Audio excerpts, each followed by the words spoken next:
Adelaide की धरती में अपना सब कुछ खो चुकी टीम इंडिया मेलबर्न के मैदान में कंगारुओं पर पलटवार कर देती है। अपने 8 विकेट की हार को 8 विकेट से जीत में बदल देती है। क्रिकेट की धरती में उस दिन एक ऐसा पलटवार होता है जिसकी उम्मीद ना तो कंगारुओं को थी और ना ही विश्व क्रिकेट को। टीम इंडिया के उस पलटवार से संपूर्ण विश्व हतप्रभ था। क्रिकेट पंडितों का बयान बदल चुका था। भविष्यवाणी कर रहा हर दूसरा क्रिकेट पंडित अब अपनी वाणी पर लगाम दे चुका था।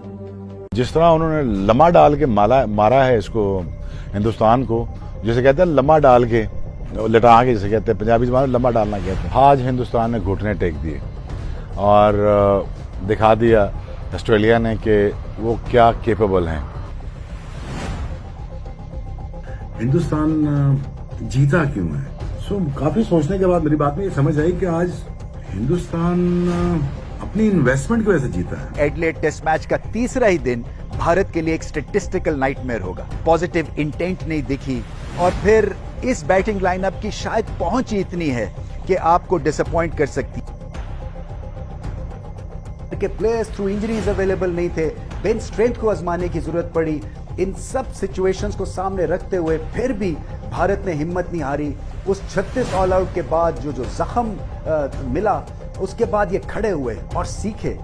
लेकिन उस पलटवार के बाद भी उस सीरीज में अभी भी बहुत कुछ बाकी था। कंगारू अपने घर में अपनी हार से बौखलाए हुए थे। उनके आंखों में बदले की आग साफ साफ दिखाई दे रही थी। क्रिकेट के गलियारों में वो सीरीज अभी भी चर्चा का विषय थी, क्योंकि उस सीरीज के अभी भी 2 मैच बाकी थे। टीम इंडिया मेलबर्न से सिडनी में दस्तक दे चुकी थी और उनके साथ दस्तक देती है उनकी मुसीबतें। खबर आती है कि उमेश यादव टीम इंडिया से बाहर हो चुके हैं। टीम इंडिया की अग्नि परीक्षा अभी भी जारी थी। पहले 2 मैचों में संपर्क से बाहर रहे हिटमैन अब टीम इंडिया के संपर्क में आ चुके थे। कंगारुओं की टीम में डेविड वार्नर वापसी कर रहे थे। ऐसे में सीरीज और सीरीज के बचे हुए मैच बेहद रोमांचक बन चुके। कहानी वाटर गवस्कर सीरीज के तीसरे मैच की।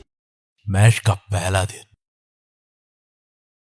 दोनों टीमों के कप्तान आमने सामने थे। आज कंगारू कप्तान अपनी आंखों में बदले की आग लेकर ग्राउंड पर उतरते हैं, तो वहीं टीम इंडिया के कप्तान अजिंक्य रहाणे अपने मंद मंद मुस्कान के साथ टॉस के लिए आते हैं। एक बार फिर से सिक्का कंगारुओं के पक्ष में गिरता है और कंगारुओं ने वही निर्णय लिया जो निर्णय उनका पिछले मैच में था, यानी कंगारू टीम एक बार फिर से पहले बल्लेबाजी करने वाली थी। चोटिल उमेश की जगह नवदीप सैनी का पदार्पण हुआ। इन्हीं कुछ बदलाव के साथ दोनों टीमें मैदान पर उतरती हैं। कंगारू इस बार नए ओपनिंग पेयर के साथ बल्लेबाजी करने आते हैं, परंतु उनके शुरुआत में कोई बदलाव नहीं होता।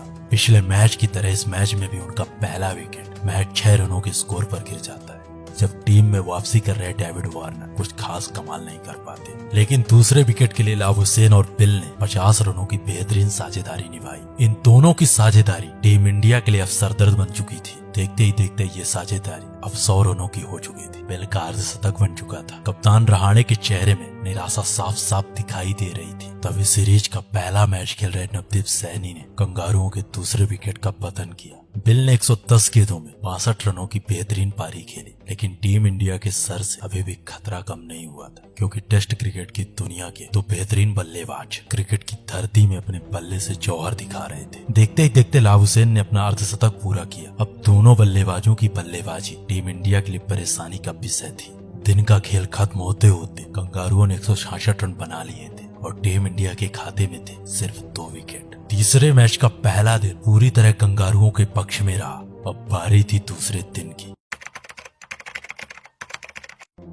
दूसरे दिन के खेल का आगाज भी कंगारुओं ने वहीं से किया जहां पर पहले दिन के खेल का अंत किया था। लाभ हुसैन और स्टीव स्मिथ कंगारुओं के लिए दीवार बन चुके थे। एक ऐसी दीवार बन चुके थे जो टीम इंडिया के लिए खतरा का विषय थी। स्टीव एक तरफ से भारतीय गेंदबाजों की परीक्षा ले रहे थे, वहीं लाभ हुसैन अपने बल्ले से अपने कला का जौहर दिखा रहे थे। अब दोनों बल्लेबाजों के बीच 100 रनों की साझेदारी हो चुकी थी और 90 रनों की स्कोर पर पहुंच चुके थे मानस लाभ हुसैन। लाभ हुसैन को शतक की ओर बढ़ता देख रहाणे ने रविंद्र को आक्रमण पर बुलाया और जडेजा के आक्रमण के सामने लाभ हुसैन ने घुटने टेक दिए। स्टीव और लाभ हुसैन की जोड़ी टूट चुकी थी, लेकिन तब तक कंगारुओं की टीम एक मजबूत स्थिति में पहुंच चुकी थी। अब कंगारुओं के खाते में 206 रनों का स्कोर था। पूर्व कप्तान स्टीव स्मिथ अभी भी स्तंभ बने हुए थे। 70वें ओवर में स्टीव स्मिथ ने अपना अर्धशतक जमाया। कंगारुओं की टीम में कुछ रनों का इजाफा होता है और मैथ्यू पेट के रूप में कंगारुओं के अगले विकेट का पतन होता है। जहां एक तरफ से कंगारू लगातार विकेट खोते जा रहे थे, वहीं स्टीव स्मिथ अभी भी जमे हुए थे। एक ऐसा वक्त आ चुका था जब कंगारुओं की टीम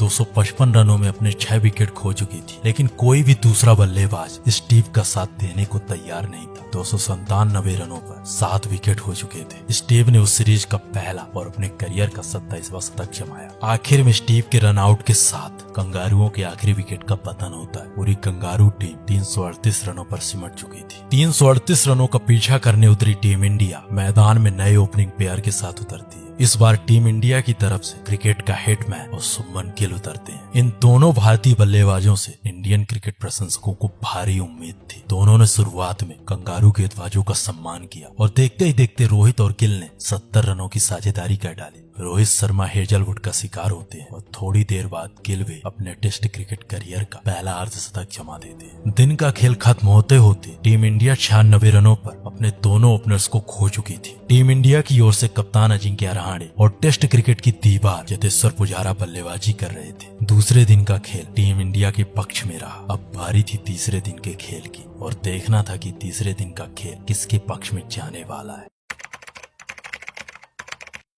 तीसरे दिन का खेल शुरू होता है। टीम इंडिया कुछ रनों का इजाफा करती है कि कंगारुओं के उपकप्तान पैट कमिंग्स ने रहाणे का शिकार कर लिया। 117 रनों पर टीम इंडिया ने अपने 3 विकेट खो दिए थे। बल्लेबाजी करने हनुमा विहारी आते हैं। विहारी भी कुछ खास कमाल न कर सके और 142 रनों के स्कोर पर रन आउट हो जाते हैं। धीरे धीरे टीम इंडिया पूरी तरह दलदल में फंसती जा रही थी। कंगारू एक बार फिर से टीम इंडिया पर हावी होने लगे थे, लेकिन भारत के लिए एक अच्छी खबर थी कि टेस्ट क्रिकेट की दीवार चेतेश्वर पुजारा अभी भी मैदान पर थे। वहीं बिहारी के आउट हो जाने के बाद स्पाइडरमैन पंत आ चुके थे। पंत और पुजारा के बीच एक छोटी सी साझेदारी टीम इंडिया के लिए बहुत कुछ दर्शा रही थी। ऋषभ भी इस पारी में कुछ खास कमाल न कर सके और 36 के स्कोर में हेजलवुड का शिकार बन चुके थे। अब आधी टीम इंडिया एक बार फिर से पवेलियन में बैठी हुई थी और चेतेश्वर पुजारा अकेले टीम इंडिया के लिए संघर्ष कर रहे थे। लेकिन कुछ देर बाद खबर आती है कि चेतेश्वर पुजारा भी बिना स्कोर किए 195 के स्कोर में टीम इंडिया की दीवार ध्वस्त हो चुकी है और टीम इंडिया 195 रनों पर अपने 6 विकेट खो चुकी थी। कोई भी भारतीय बल्लेबाज कंगारू गेंदबाजों का सामना नहीं कर पा रहा था और देखते ही देखते पूरी टीम इंडिया 244 रनों पर ऑल आउट हो जाती है। इन हालातों में कंगारुओं के पास 94 रनों की बढ़त थी और टीम इंडिया एक बड़े हार की ओर बढ़ रही थी। विरोधी एक बार फिर से पलटवार करने के लिए तैयार थे। टीम इंडिया अपने बिछाए हुए जाल में फंस रही थी। अब कंगारुओं की फौज 94 रनों की बढ़त के साथ उतरती है। क्रिकेट के दिग्गजों को एक बार फिर से एडिलेड दिखाई देने लगता है। दूसरी पारी में भी कंगारुओं ने अपना पहला विकेट महज 16 रनों के स्कोर पर खो दिया था। तीसरे दिन का खेल खत्म होते होते रविचंद्रन अश्विन एक्शन पर आते हैं और कंगारुओं के दूसरे ओपनर डेविड वार्नर को अपना शिकार बना लेते हैं। अब कंगारुओं ने 35 रनों पर 2 विकेट खो दिए थे। एक बार फिर से स्टीव स्मिथ और लावुसेन टीम इंडिया के लिए सरदर्द बनने वाले थे। दोनों ने शानदार खेल दिखाते हुए एक बेहतरीन साझेदारी निभाई। तीसरे दिन का खेल खत्म हो चुका था। कंगारुओं के पास 34 रनों की बढ़त थी और खाते में 103 रन। तीसरे दिन का पूरा खेल कंगारुओं के हित में रहा। अब बारी थी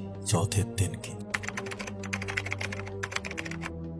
चौथे दिन का खेल शुरू होता है। कंगारुओं ने फिर से वहीं से बल्लेबाजी करना स्टार्ट किया जहां से तीसरे दिन का खेल खत्म हुआ था। दोनों ऑस्ट्रेलियाई बल्लेबाज भारतीय गेंदबाजों की जमकर परीक्षा ले रहे थे। लावुसेन और स्टीव के बीच एक बार फिर से 100 रनों की साझेदारी हो चुकी थी। टीम इंडिया इन दोनों बल्लेबाजों से बेहद परेशान थी और इन दोनों को आउट कर पाना टीम इंडिया के लिए टेढ़ी खीर साबित हो रहा था। अगर ये दोनों बल्लेबाज ग्राउंड पर रह गए तो टीम इंडिया को एक बड़ा लक्ष्य मिलने वाला था। स्टीव आराम से खेल रहे थे और लावुसेन आक्रामक बन चुके थे। एक बार फिर से नवदीप सैनी आक्रमण पर आते हैं और लावुसेन को आउट कर टीम इंडिया की उम्मीदों को जगा देते हैं। लेकिन तब तक कंगारुओं की बढ़त 300 रनों को पार कर चुकी थी। स्टीव स्मिथ अपने शतक की ओर बढ़ रहे थे तभी रविचंद्रन अश्विन ने स्टीव को एक बार फिर से अपना शिकार बनाया। बेरहम बन चुके कैमरन ग्रीन भारतीय गेंदबाजों की जमकर धुनाई कर रहे थे। उनके इस भयानक पिटाई की बदौलत कंगारुओं की टीम 406 रनों की बढ़त बना चुकी थी।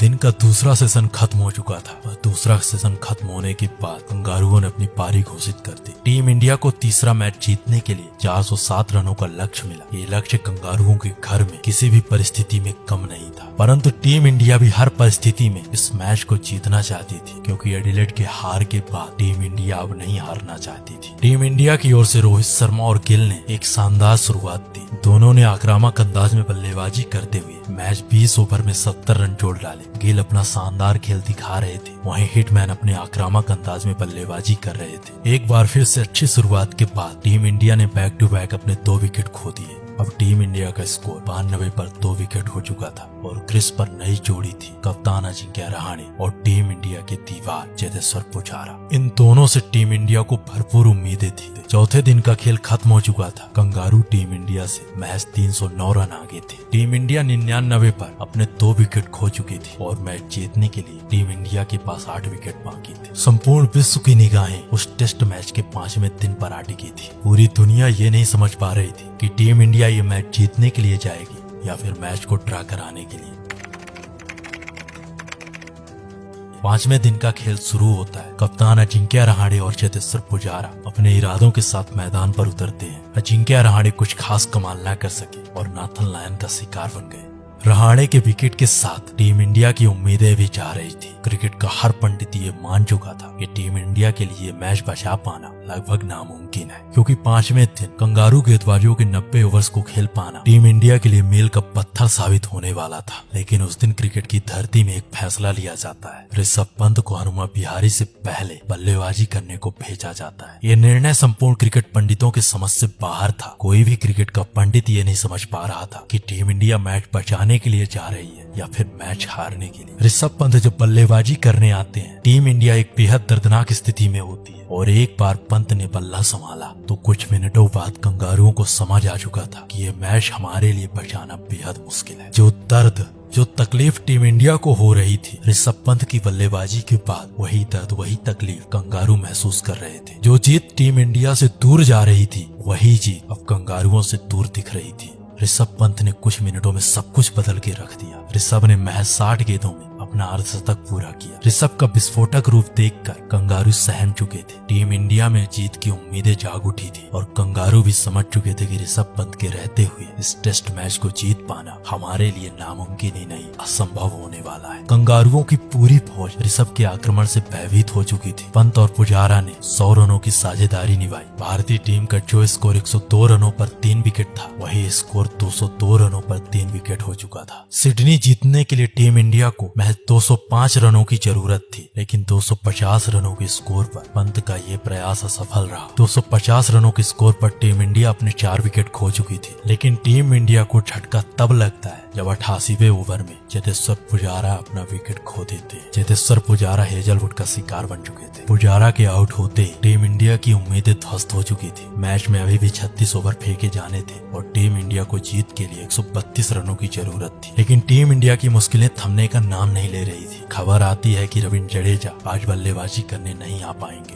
ऐसे हालात में हनुमा विहारी और रविचंद्रन अश्विन बल्लेबाजी कर रहे थे। मैच का 5वां सेशन पूरी तरह टीम इंडिया के नाम रहा। कंगारुओं को ये विश्वास हो चुका था कि ये 5 विकेट और सीरीज में 2-1 से बढ़त हमें मिल जाएगी। लेकिन अश्विन और विहारी समझ चुके थे कि अगर हमने अपना विकेट फेंका तो शायद हम सीरीज खो देंगे। एक सेशन का खेल अभी भी बाकी था और इस सेशन में 34 ओवर फेंके जाने थे। टीम इंडिया के पास सिर्फ 2 ऑप्शन थे, या तो इस मैच को हार जाओ या फिर इस मैच को बचा लो। टीम इंडिया ने दूसरे ऑप्शन का चयन किया। टीम इंडिया मैच को बचाने जाती है। ऐसे हालात में कंगारुओं ने टीम इंडिया के बल्लेबाजों पर बेहद भयानक आक्रमण किया। परिस्थितियां इतनी विकट हो जाती हैं कि बिहारी से अब रन नहीं तोड़ा जा रहा था। अश्विन के पीठ में दर्जनों गेंदें लग चुकी थी। अश्विन भी दर्द से करा रहे थे, लेकिन इस मैच को बचाने के लिए बिहारी और अश्विन ने अपनी जान जोखिम में डाल दी। कमिंग्स और हेजलवुड अश्विन और बिहारी के शरीर पर प्रहार कर रहे थे, लेकिन ये दोनों बल्लेबाज उस दिन टीम इंडिया के लिए दीवार बन चुके थे। एक ऐसी दीवार बन चुके थे जिसे ध्वस्त कर पाना कंगारुओं के लिए मील का पत्थर साबित हो रहा था। 33 ओवर लगातार गेंद फेंकने के बाद पूरी कंगारू फौज उस दीवार को तोड़ने में असफल रही।